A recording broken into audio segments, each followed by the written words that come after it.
শুক্রবার বিকেল গুলির শব্দে কেঁপে উঠল রিষড়া স্টেশন। মুহূর্তে আতঙ্ক ছড়িয়ে পড়ল স্টেশন জুড়ে।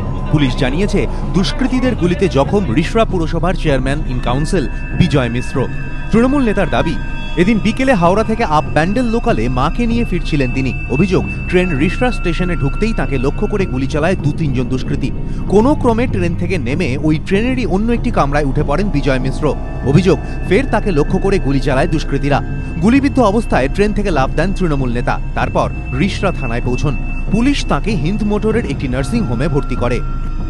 রিষড়ায় আমি যে প্ল্যাটফর্মে নামি তখনই দুজন হঠাৎ আমার উপরে মানে যেরকম এলো পাথাড়ি গুলি চালাতে চালু করে। তখন আমি পাশের কম্পার্টমেন্টে ঢুকে যাই। ঢুকে যাওয়ার সত্ত্বেও তারা ওই কম্পার্টমেন্টে ঢুকে যায়। ঢুকে গিয়ে পাবলিকের সামনেই আমার উপরে গুলি চালাতে চালু করে।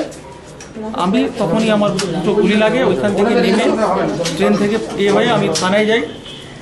থানায় গিয়ে তারপর থানার গাড়িতে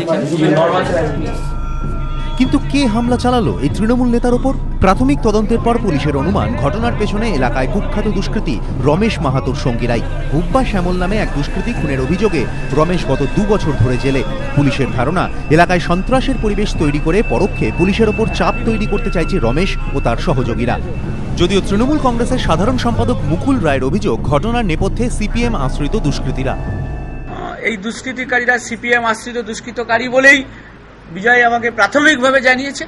আমরা খবর নিচ্ছি যে কারা এই দুষ্কৃতিকারী। তবে বিজয় আমাকে যা বলেছে আজকে, যে এরা হচ্ছে সিপিএম আশ্রিত দুষ্কৃতকারী। অভিযোগ অস্বীকার করেছেন স্থানীয় সিপিএম নেতৃত্ব।